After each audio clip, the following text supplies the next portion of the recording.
गरीब के घर बहू। मोहन का परिवार काफी गरीब था। एक किराए के घर में मोहन अपने भरे पूरे परिवार के साथ रहता था।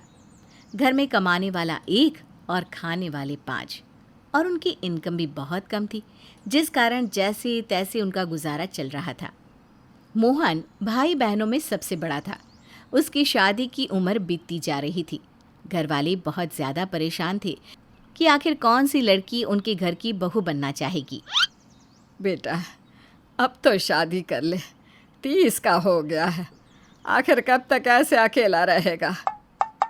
माँ, मैं शादी तो कर लूँगा, लेकिन जब हमारे ही खाने और रहने के लाले पड़े हैं तो उस बेचारी को लाके मैं कहाँ रखूँगा।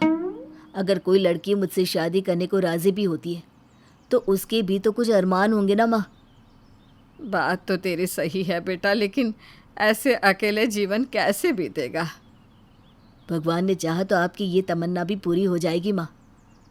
इसी तरह दिन बीत रहे थे। मोहन के लिए कई सारे रिश्ते आते हैं, लेकिन गरीबी के कारण कोई भी लड़की मोहन से शादी करने के लिए तैयार नहीं होती। फिर एक दिन जब मोहन अपनी जॉब के बाद पैदल घर जा रहा था, तब अचानक से एक कार उसे टक्कर मार देती है। ओह, आई एम सो सॉरी। तुम्हें कहीं लगी तो नहीं ना? नहीं, आई एम फाइन। अरे मोहन, तुम यहाँ कैसे? बस लंदन से पढ़ाई कंप्लीट करके परसों ही इंडिया वापस आई हूँ। तुम कहीं जा रहे हो क्या? चलो बता, मैं तुम्हें ड्रॉप कर देती हूँ। नहीं, मैं चला जाऊँगा। कम ऑन, बैठो ना, मैं ड्रॉप कर देती हूँ। फिर मोहन कार में बैठ जाता है। कॉलेज के बाद तो तुम अचानक से गायब ही हो गए थे। काफ़ी दिन मैंने तुम्हारे बारे में पता करने की कोशिश की, बट कुछ पता ही नहीं चला।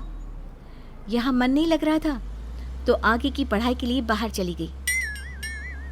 बस कुछ मजबूरी थी, इसलिए अचानक से जाना पड़ा। ऐसे ही दोनों कुछ देर बातें करते हैं। फिर मालिनी मोहन को उसके घर छोड़कर वहाँ से चली जाती है। वहीं सक्सेना परिवार के घर के सामने किसी अमीर की गाड़ी आई, ये देखने के लिए तो लोगों की भीड़ लग जाती है।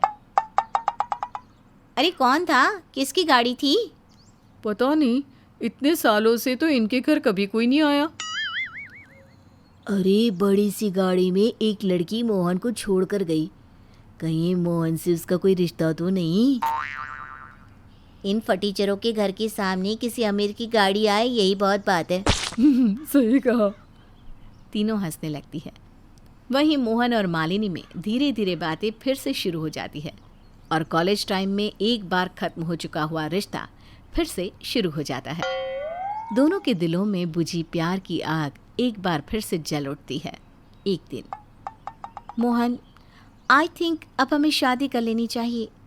I really love you so much. लेकिन मैं तुमसे शादी नहीं कर सकता मालिनी।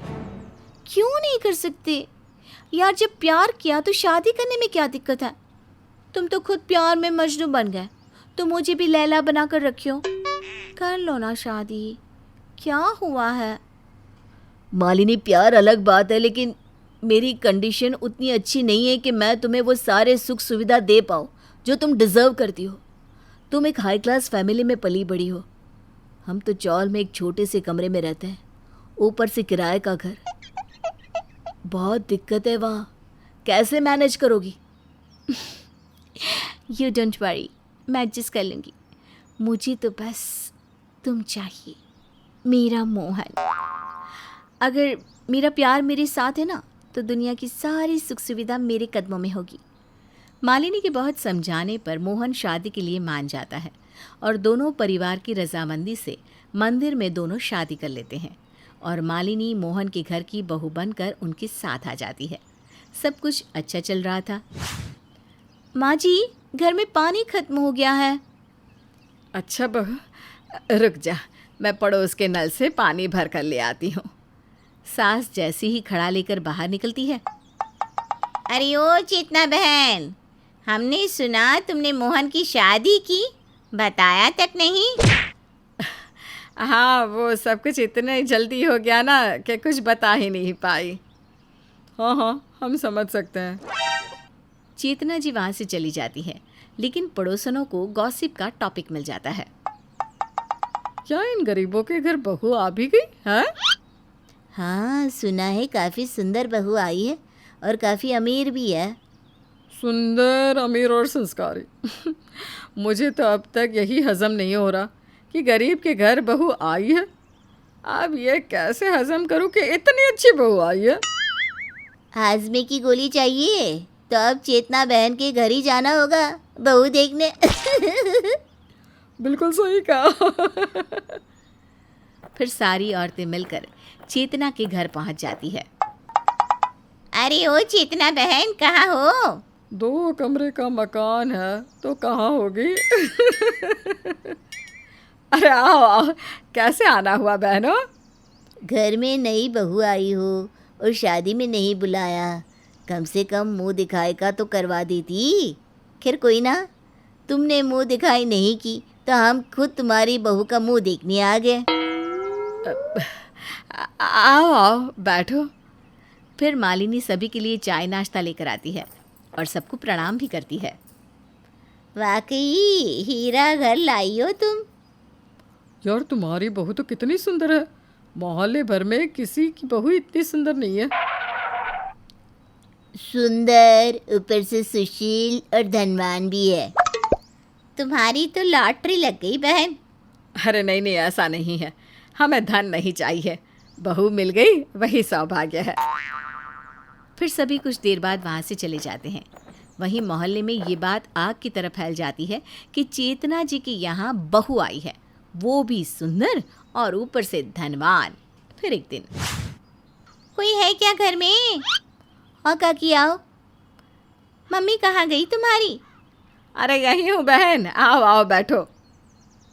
मैं तो बस तुम्हारी बहू देखने आई थी, बड़ी तारीफ सुनी है बहू के बारे में। अच्छा, अब बहू यहाँ देख, तुझसे कोई मिलने आया है। प्रणाम काकी। अरे जीती रहे बहू, जीती रहे, बड़ी सुंदर है। चेतना बहन, तुम्हारे तो भाग खुल गए।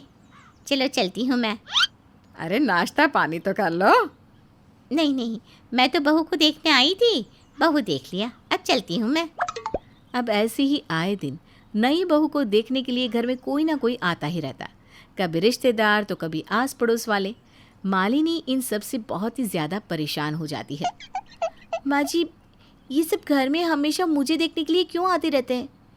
इन्होंने इससे पहले बहू नहीं देखी है क्या? बहू, हम गरीब है ना, इसलिए इनको बड़ा आश्चर्य होता है कि मेरे मोहन की शादी कैसे हो गई। इससे पहले कई रिश्ते आए, लेकिन सब हमारी गरीबी का मजाक उड़ाकर चले गए। अरे जाने देना, तू ज़्यादा मत सोचा कर। देखने आते हैं तो देख कर चले भी तो जाते हैं, आखिर काम ही क्या है इन लोगों को। ठीक है माँ जी। मालिनी घर में तो एडजस्ट हो जाती है, लेकिन घर में जो पड़ोसनों और रिश्तेदारों की ताका झाकी थी वो उसे एडजस्ट नहीं कर पाती। फिर एक दिन, बहू, आज शाम को तेरी दूर की बहू सास और चाची सास आ रही हैं तुझे देखने के लिए। फिर से? अभी कल ही तो आई थी बुआ सास। हाँ, वो चाची सास तुझे देखना चाहती है ना, इसलिए उसे लेकर आ रही है। ठीक है माँ जी, अब कुछ तो करना ही होगा इसका। बहू इन सब चीज़ों से बहुत ही ज़्यादा फ्रस्ट्रेट हो चुकी थी, जिस कारण उसमें और क्षमता नहीं थी कि वो रिश्तेदार और पड़ोसियों को झेले। वहीं जब बुआ सास और चाची सास आती है तो देखो, यही है अपने मोहन की लुगाई, है ना बड़ी सुंदर? बहुत ही सुंदर है जीजी। अच्छा चेतना दीदी, एक बात बताओ, आपने अमीरी के समय में किसी को कर्ज दिया था क्या कि ये झोपड़ा देखकर भी बहू के बाप ने इसे इस 2 कमरे के भाड़े के मकान में रहने वाले लड़के से ब्याह दिया? बस इतना सुनते ही मानो ज्वालामुखी फूट उठता है। मालिनी के सब्र का बांध टूट जाता है। क्यों चाची जी, गरीब इंसान नहीं होते क्या, या उनके पास दिल नहीं होता? ये ज़रूरी है कि हर लड़की पैसे की भूखी हो, या हर लड़की का बाप बस अपनी बेटी को अमीर घर देख कर ही ब्याह कर दे? अरे लड़का बहुत अमीर ही है, घर बहुत अमीर ही है, लेकिन उस घर में प्यार नहीं है, सम्मान नहीं है, तो क्या उन पैसों का अचार डालूंगी? प्यार में पैसा मायने नहीं रखता, मायने रखता है तो इज्जत, प्यार और सम्मान। अगर एक कमरे में 10 लोग भी प्यार से रहे ना, तो सूखी रोटी खाकर भी गुजारा हो सकता है। महलों में रहकर अगर कलेश ही पैदा करो तो चिकन तंदूरी भी नमक की तरह खारा लगने लगता है। खैर, रिश्तों की अहमियत आप क्या जानो, आप लोग तो गरीब और अमीर के भेद में ही बंधे रहो। और एक बात सभी कान खोलकर सुन लो, ये मत सोचो कि गरीब के घर बहू नहीं आ सकती, गरीब के घर भी बहू आ सकती है। भगवान ना करे कि कल को आप भी गरीब हो जाओ। जिसके बाद चाची और बुआ की तो बोलती बंद हो जाती है और वो वहाँ से चली जाती है। ऐसा नहीं कि मालिनी के भड़काने के बाद लोगों का आना बंद हो गया। लोग उसे देखने तो आते, लेकिन किसी की हिम्मत नहीं होती कि ये कह दे गरीब के घर बहू आई है।